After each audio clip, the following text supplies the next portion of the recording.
Konnichiwa, YouTube. This is another pointless top 10 favorite novels of mine of all time list. Um, I'm mostly a nonfiction guy, so especially after the age of 25.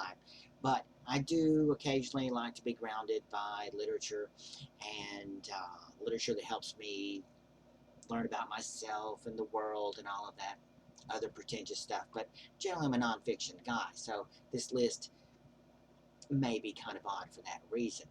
First up, Creation by Gore Vidal. Gore Vidal, of course, an American master, highly influential. This is a historical novel based upon a descendant of Zoroaster who was a Zoroastrian ambassador to Greece in the 5th century BC. He travels to India and China, and it sort of gives you a full old world view of the philosophies and religions that were developing in the Axis age of the 5th century BC. And the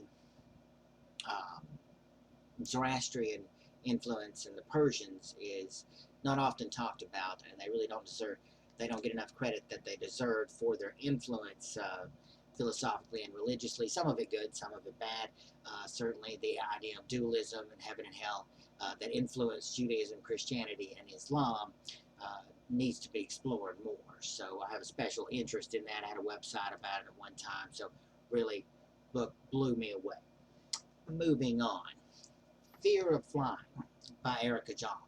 I've had this since I was 12. It's obviously seen better days. My grandmother gave me this, and I had ripped the cover off to kind of shield what it was about. But I think the existentialism of the book really holds up. In a similar vein, number 8, Other Women by Lisa Arthur.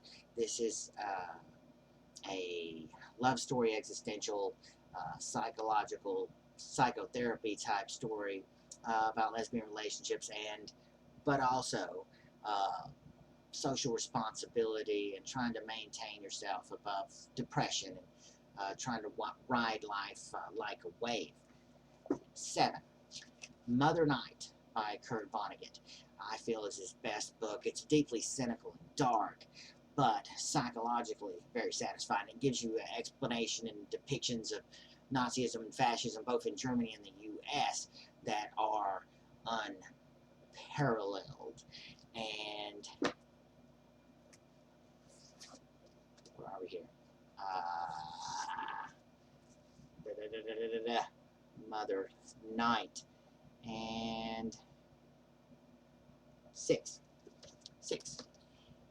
Libra by Don DeLillo, about Oswald and the Kennedy assassination. It is a novel, but he's giving you a version of events that he thinks is closest to being accurate without having to research everything and get all the facts. But it does follow a description of the assassination, similar to Oliver Stone's JFK, which is my favorite movie, by the way, and that's what pushed me to read the book. But when it came out, it caused quite a controversy, but he's a good writer anyway, and he uses it as a metaphor for other motifs of coincidences, the power of coincidences, and hence the reference to astrology.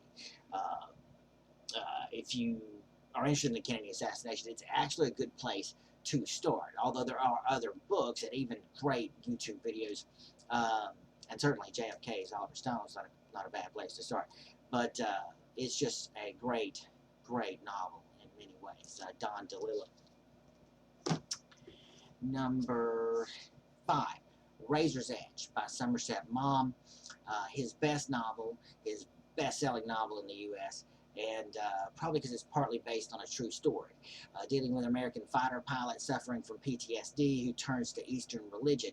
The book sort of predicts America's adoption of Eastern religion, written in the 40s. It would come true in the 60s, that Americans would become interested in this. And it's a short, tight book that is just really great. Definitely his best novel. Of Human Bondage is not bad, but I had to read that in high school. My English lit teacher didn't like me, so she forced me to read that. That's my theory. She Miss Payne. She really brought the pain when she put that book on it.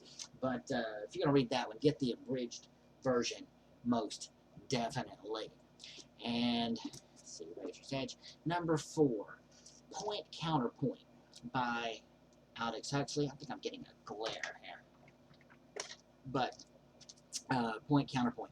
The wittiest novel of ideas ever written, 1928-29, was carried by many British soldiers in the war. Depicts sort of a witty, Woody Allen-esque, but deep philosophies are discussed. Nuclear power,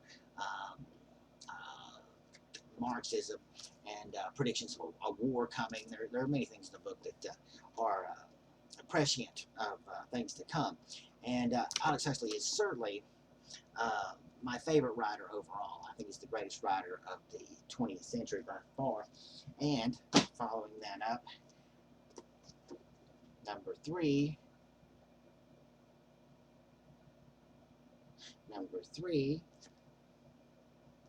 After Many and Some Dies the Swan by Aldous Huxley, which is a novel focusing on pessimism and cynicism, but also Buddhism and several other things. Hollywood, science. There's some very good science fiction elements. It's hard to describe, but just wow, one of the just most wonderful books ever. He's really a masterful writer. Number 2, Brave New World, the best dystopian novel ever written.